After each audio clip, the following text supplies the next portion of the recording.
Hello everyone, good morning. আজকে সোমবার আর এখন বাজে সকাল 4টে। কতটা অন্ধকার দেখতেই পেলে। 4টের সময় ঘুম ভেঙে গেছিলো, তারপরে একটু বেলকনিতে হাঁটাচলা করার পরে আমি বাইরে এসেছি, কারণ বাইরে অনেকটাই অন্ধকার ছিল। তারপরে পাশের মন্দিরে গিয়ে মায়ের মুখটা দর্শন করে একটু হাঁটাচলা করে এখন আমি উঠোনটা ঝাড় দিয়ে নেব। ভোরবেলার দিকে ঘুমটা ভাঙলে না অনেকটাই রিল্যাক্স মনে হয়, নিজেকে অনেকটা ভালো লাগে আর অনেকটা ফ্রেশ মনে হয়। যাই হোক, এই যে 4টের সময় উঠে আমি সারাদিন কি করি সেটাই আজকে তোমাদের সঙ্গে শেয়ার করবো। কি বলতো, সবসময় তো ভিডিও করা হয় না, তবে যতটা পারবো তোমাদের সঙ্গে শেয়ার করার চেষ্টা করবো। আজকে তো সোমবার, আমার বর আবার চলে যাবে, তো তার ওঠার আগে মানে ও চলে যাওয়ার আগে সব কাজ বাজ সেরে নেবো ভাবছি। আজকে তোমাদের সঙ্গে কিছু কথা শেয়ার করব। এই যে অনেকেই বলে না, মেয়েদের কেন কাজ করতে হবে, তাদের কি দরকার আছে টাকা উপার্জন করা, হয়ে যাবে বরের টাকায় খাবে পড়বে, বাইরে গিয়ে কাজ করার কি দরকার আছে? আচ্ছা, কি দরকার কেন দরকার সেটা একটু পরে বলছি।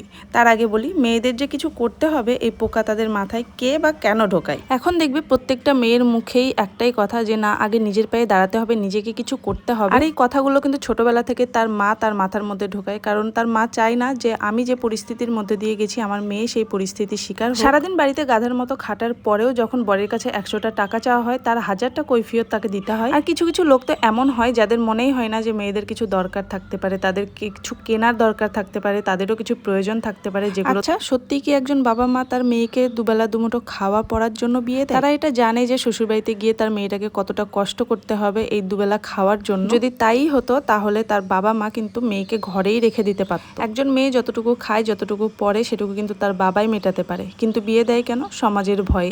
একটা মেয়ে যখন ইনকাম করে তখন শুধু তার সে শখ পূরণ করে না, সে তার নিজের একটা সিদ্ধান্ত নেওয়ার স্বাধীনতা পায়। কেউ যখন বরকে গিয়ে বলে যে আমাকে এটা দিলে না ওটা দিলে না, তখন সে কি বলে যে সবই তো তোমার, এই সংসারই তো তোমার। কিন্তু আচ্ছা, এই সংসার যদি সত্যিই একজন মেয়ের হয়ে থাকে তাহলে কি সে পারবে বেশি না মাত্র 10,000 টাকা নিয়ে নিজের ইচ্ছে মতো ঘুরতে ফিরতে, বা নিজের ইচ্ছে নিজের প্রয়োজনে 1 বিঘে জমি বিক্রি করে তার নিজের খরচ মেটাতে বা নিজের ইচ্ছেটা পূরণ করতে? পারবে না।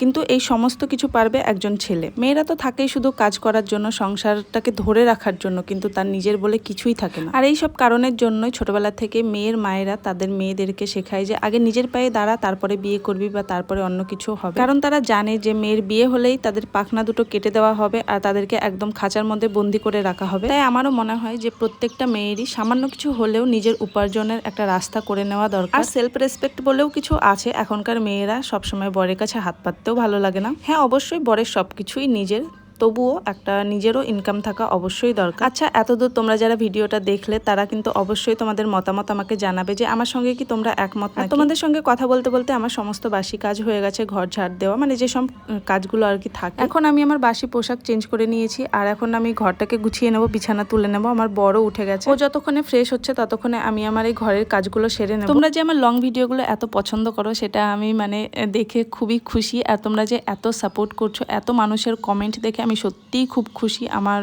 কি বলবো, আমি সত্যিই খুব খুশি। তোমরা এভাবে আমার পাশে থেকো আর আমাকে সাপোর্ট করো। অবশ্যই আমি আরো ভালো ভালো ভিডিও তোমাদের সঙ্গে শেয়ার করব। জানি এখন আমার ভিডিওর মধ্যে অনেক ভুল ত্রুটি আছে, তো সেগুলোকে মানিয়ে নিয়েও যে তোমরা এতটা ভালোবাসা দিচ্ছ এটাই আমার কাছে অনেক। জানো তো, আমি যখন ফেসবুকে প্রথম ভিডিও দেওয়া শুরু করি তখন আমি আমার যে ফ্রেন্ড সার্কেল ছিল, মানে আমার বেশ কিছু ফলোয়ার না, ফ্রেন্ড ছিল, তো তাদের ভরসাতেই কিন্তু আমি আমার এই ভিডিও শুরু করি। তখন আমি ভেবেছিলাম যে অন্য মানুষের কাছে না পৌঁছাক, অন্তত তারা দেখবে আমার ভিডিওগুলো, তারা লাইক কমেন্ট শেয়ার করবে, আর তাদের এই সাপোর্টগুলোতে আমি আরো অনেকটা এগিয়ে যাব। কিন্তু আমার সমস্ত ধারণা ভুল প্রমাণিত হয়েছে। আসলে তুমি যখনই কোনো ভালো কিছু করবে তখন কাউকে পাশে পাবে না, যাদের ভরসায় তুমি কাজ করবে তাদেরকেও পাশে পাবে। তারা অন্যের ভিডিও দেখবে, অন্যের ভিডিওতে লাইক কমেন্ট করবে, কিন্তু তোমার ভিডিও তারা দেখবে। আর এতদিনে আমি এটা খুব ভালো মতো বুঝে গেছি যে কেউ আমার পাশে থাকবে না, আমি জানি। তবুও তোমরা যে আমাকে এতটা ভালোবাসা দিচ্ছ, তোমরা যে আমার পাশে আছো, এটা ভেবেই আমার অনেকটা ভালো লাগছে। আমার ভিডিওতে যে ভিউজগুলো আসে সেগুলো কিন্তু 95% বা 98%ই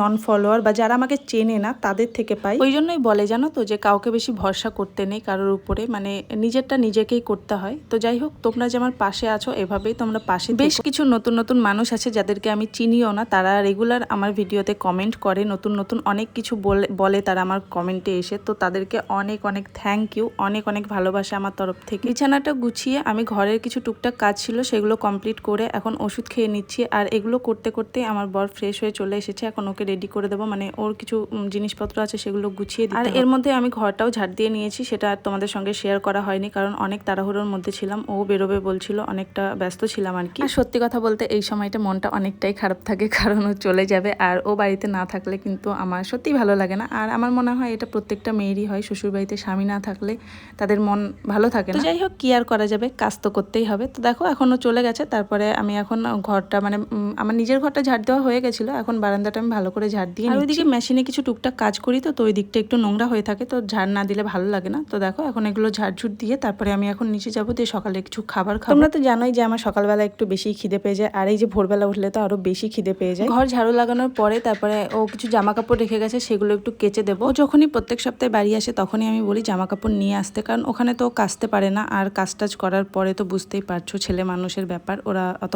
মানে ওই সমস্ত কাজ করতে পারে না। বাড়িতে নিয়ে আসলে পরে আমি কেচে দিই, আর সেগুলো পরের সপ্তাহে এসে ও আবার নিয়ে যায়। এরপরে সমস্ত কাজ সেরে মানে আবার নিচে গিয়ে খেলাম কিছু, তারপরে মা রান্না করছে সেখানে সমস্ত কিছু গুছিয়ে দিয়ে আরও কিছু টুকটাক কাজ ছিল সেগুলো করে আমি স্নান করে নিয়েছি। যতই সকালে উঠি না কেন এই 12টা পর্যন্ত অনেকটা কাজ থাকে, অনেক ব্যস্ততার মধ্যে দিয়ে যেতে হয়। তারপরে 12টা থেকে আবার 3টে 4টে পর্যন্ত সেরকম কোনো কাজ থাকে না। আর সেই সময়টাতে আমি আমার ভিডিওগুলো এডিট করি। মাঝে কিছুদিন একটু গরম কম ছিল, কিন্তু আবার এখন না এত গরম পড়ে গেছে কি বলবো। আর আমাদের সব গাছের আম জানো তো সব পেকে যাচ্ছে, সব পড়ে যাচ্ছে। তো আজকে ভাবছি কিছু আম সত্ত্ব বানিয়ে রাখবো। 4-5টা আম গাছ আছে, আর প্রত্যেকটা আম গাছ থেকে যদি এখন একসঙ্গে আম পড়ে তাহলে কতটাই বা খাওয়া সম্ভব। সবাইকে দেওয়ার পরেও বাড়িতে অনেক আম থাকে, আর যেগুলো একটু নরম নরম হয়ে গেছে সেগুলো দিয়ে আজকে আম সত্ত্ব দেবো। তো দেখো এখানে আমি আমগুলো ধুয়ে দিচ্ছি, আর আমার যা আমগুলোকে কেটে দিচ্ছি। আর কি বলতো, গ্রামের দিকে না প্রত্যেকটা বাড়িতে কম বেশি 3-4টে করে আম গাছ থাকে, আর কতই বা আম খাবে একটা বাড়িতে, মানে কতই বা খাওয়া সম্ভব। এখন এই আমগুলো আমি মিক্সিতে দিয়ে পেস্ট বানিয়ে নিচ্ছি, তারপরে এটা দিয়ে আম সত্ত্ব বানানো হবে। আর আম সত্ত্ব বানানোর পরের যে প্রসেসটা সেটা অবশ্যই পরের ভিডিওতে শেয়ার করব। এখনকার মতো এই ভিডিওটা এখানে